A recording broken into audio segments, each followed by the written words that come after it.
మోహనవాణి శ్రోతలకు నమస్కారం. పురాణ పురుషుడు కార్యక్రమమునకు స్వాగతం.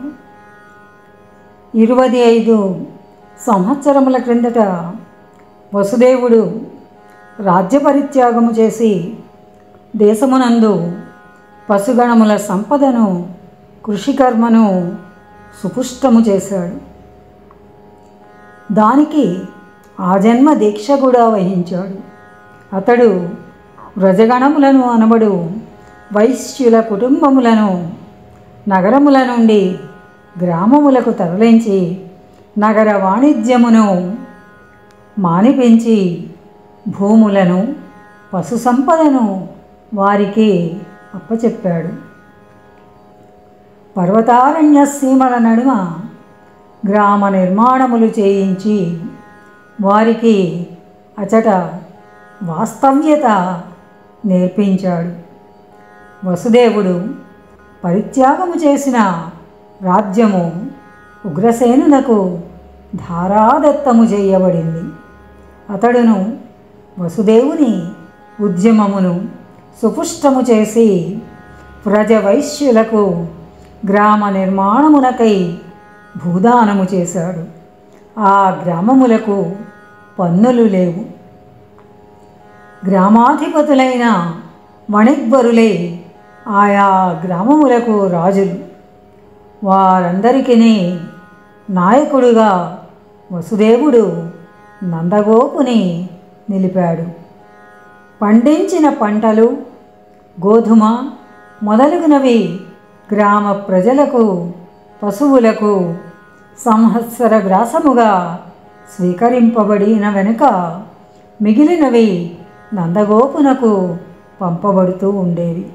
అతడు దేశమందలి వివిధ గ్రామములలోనికి ఆవశ్యకమును బట్టి వినిమయము చేయుచు దానికి అంగీకరించిన ఉగ్రసేనుడు వారి నుండి సస్యమును గాని సువర్ణములను గాని గ్రహించుటకు అంగీకరింపలేదు. కంసునకు ఇది అంతయు కంటకింపుగా ఉంది. కంసుడు వసుదేవుని ఉగ్రసేనుని కారాబద్ధులను చేసిన నాటి నుండి రాజభటులు వ్రజగ్రామములను కొల్లగొట్టుట ఆరంభించారు.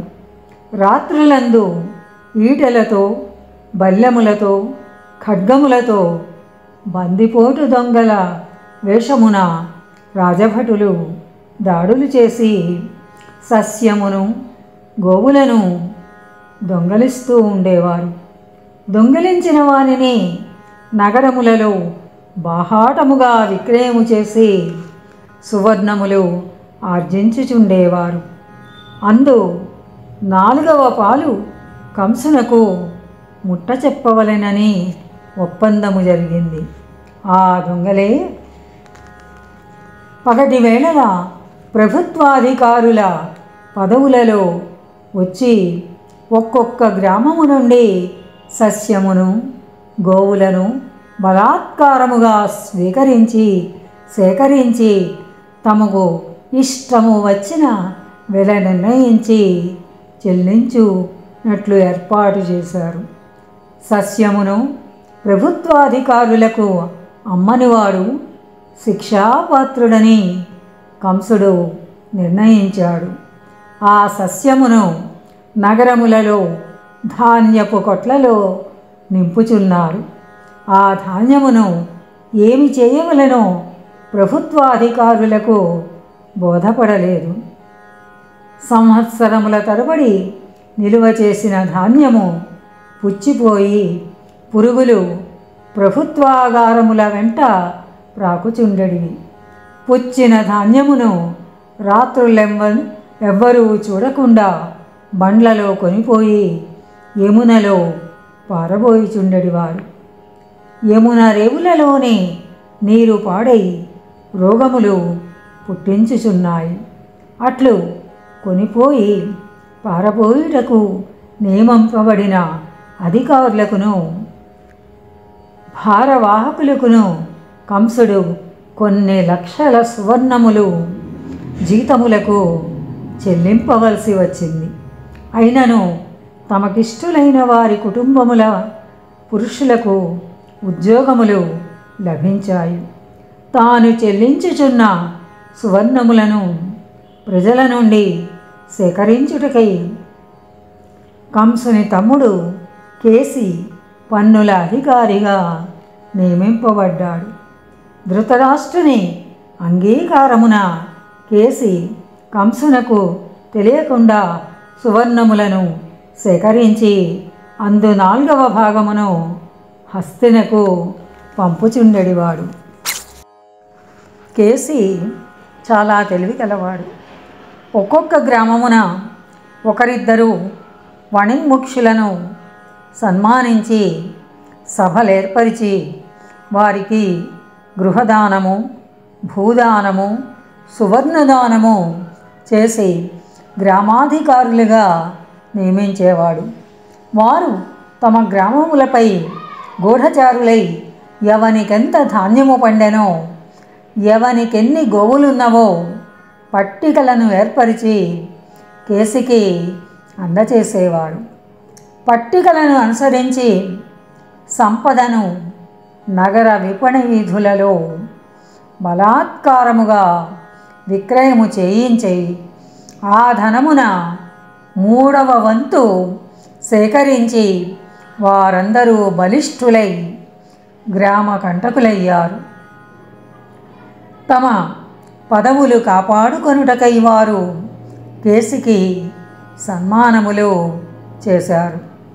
గ్రామయాత్ర చేసినప్పుడెల్లా ప్రతి సంవత్సరము గ్రామములోని పెద్దలు కేసికి సువర్ణ తులాభారము చేసి బహూకరించేవారు.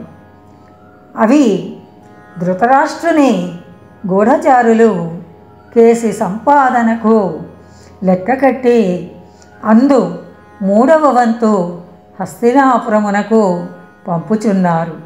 దానిలో సగము ధృతరాష్ట్రుడు స్వీకరించి మిగిలిన సగము కోశాగారమునకు అప్పచెప్పేవాడు. తమ నాయకుడైన వసుదేవుడు ఆకస్మికముగా కారాబద్ధుడగుటచే వ్రజనాయకులకు కర్తవ్యము గోచరింపలేదు. తిరుగుబాటు చేయవచ్చునో కూడదో వారికి తెలియదు. ఈ అంశమును చర్చించి నిర్ణయించుటకై నందగోపుడు సకల గ్రామముల వారిని వైశాఖోత్సవమని మిషపెట్టి గోవర్ధనగిరిపైకి చేర్చాడు. 7 దినముల ఉత్సవములలో తమ కర్తవ్యమును గూర్చి కార్యక్రమములు చర్చింపబడ్డాయి. 7వ దినమున వ్రజనాయకుల సదస్సులో నందగోపుడు ఇలా ఉపన్యసించాడు. ధృతరాష్ట్రుని బలముతో కేసి చేయుచున్నట్టి దుర్మార్గములను వసుదేవుడు ఎట్లు సమ్మతించును? వసుదేవుని పరోక్షమున మనము స్వీకరించిన నిర్ణయములు ఇట్లున్నవి. మొదట గోవులను గాని ధాన్యమును గాని విక్రయించుట నిషిద్ధం. బలాత్కారమైనచో ఎదుర్కొనుట మనకు సమ్మతము. గ్రామములో బాటలయందే సమరములు చేసి కేసి భటులను బంధింపవలెను. గ్రామ ప్రజలే న్యాయ నిర్ణేతలుగా వీధులలో న్యాయస్థానములు నడుపవలెను. ప్రజలు నిర్ణయించిన శిక్షలను కేసి భటులపై అమలు జరపవలెను. చంపుటయో విడిచిపెట్టుటయో తప్ప వారిని కారాబద్ధులు చేయుట పనికిరాదు. కారాబద్ధులకు గ్రామములందు స్థలమును తిండిని వ్యర్థముగా వ్యయము చేయరాదు. ఎడ్లకును ఆబోతులకును నరులతో పోరాటము నేర్పవలెను. వానిని భటులపై ప్రయోగించి గ్రామ పురుషులు కూడా ఈటెలతో బల్లెములతో సుశిక్షితులై ఎదుర్కొనవలెను. మనము చేయుచున్నది అధర్మమని సంకోచించువారుండవచ్చును. ధర్మాధర్మములకు నరుడు ప్రమాణము కాదు. పురాణ పురుషుడు అష్టమ గర్భమున దిగివచ్చునని పరాశర మునీంద్రులు పొడుపు కథగా చెప్పి ఉన్నారు. వసుదేవుని భార్య దేవకీదేవి కారాగారమున అష్టమ గర్భము ధరించి ఉన్నది. ధర్మాధర్మములను ఆ దిగివచ్చు మహనీయుడే కాలక్రమమున తేల్చగలడు. మనము చేసినది అధర్మమైనచో అతడు మనలను దండించును. ఇప్పుడంతకన్నా క్షేమము మనకున్నదని చెప్పలేము కదా. చూచుచూ ఊరక చచ్చుట కన్నా ధర్మమని బుద్ధికి తోచిన దానిని ఆచరించి చచ్చినను బ్రతికినను మేలే కదా. నేటి నుండి ప్రతి గ్రామమునను యువకులకు యుద్ధ శిక్షణ ఆరంభించవలెను. మనము ఇంద్రాది దేవతలను ఆరాధించుచున్నాము. వారిని ఉద్దేశించి ఋషులచే యజ్ఞార్థము హోమాది క్రియలు చేయించుచున్నాము. మనము శ్రమించి వృద్ధి చేసిన పాడి పంటలను ప్రజలకు పంచి ఇచ్చి వృత్తులు ఏర్పరచుచున్నాము. కానీ మనము మూటకట్టుకొనుటలేదు.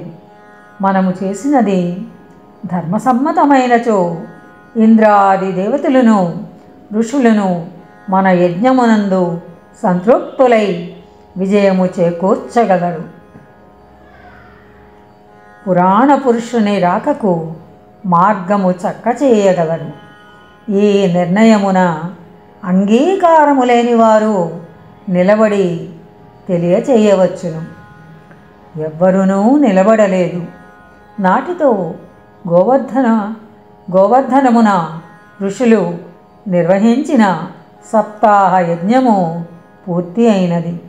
యజ్ఞశేషముగా పిండి వంటలతో విందు భోజనములు వడ్డింపబడినవి. భోజనానంతరము విశ్రాంతి అయిన వెనుక గర్గ మహర్షి అందరూ సమీకరించి ఇలా అన్నారు: మన వ్రజగ్రామములలో ఎవ్వరును జంతువులను చంపి భక్షించువారు లేరు. నేటి నుండి గోవులను గోవత్సములను వృషభములను ఎవ్వరునూ కొట్టరాదు. పూజ్యభావముతో చూడవలెను. దిగివచ్చినట్టి పురాణ పురుషుడు గోగణ పరిపాలకుడుగా సమ్మతించుటకు కావలసిన సంతోషమును మనము కల్పింపవలెను. స్వస్తి సశేషం. మోహనవాణి తెలుగు పోడ్కాస్ట్ వింటున్న శ్రోతలందరికీ హృదయపూర్వక ధన్యవాదాలు. వినండి, వినిపించండి, వింటూనే ఉండండి. మోహనవాణి తెలుగు పోడ్కాస్ట్ మీరు వింటున్నారు. మోహనవాణి మా కార్యక్రమాలు మీకు నచ్చితే ఇప్పటివరకు మా ఛానల్కి సబ్స్క్రైబ్ చేసుకోకపోతే వెంటనే ఈ క్షణమే సబ్స్క్రైబ్ చేసుకుని ఆ పక్కనుండే బెల్ బటన్ని మ్రోగించి అందరికీ షేర్ చేసి మీ విలువైన కామెంట్ను కూడా చేసి మమ్మల్ని ప్రోత్సహిస్తారని కోరుతున్నాను.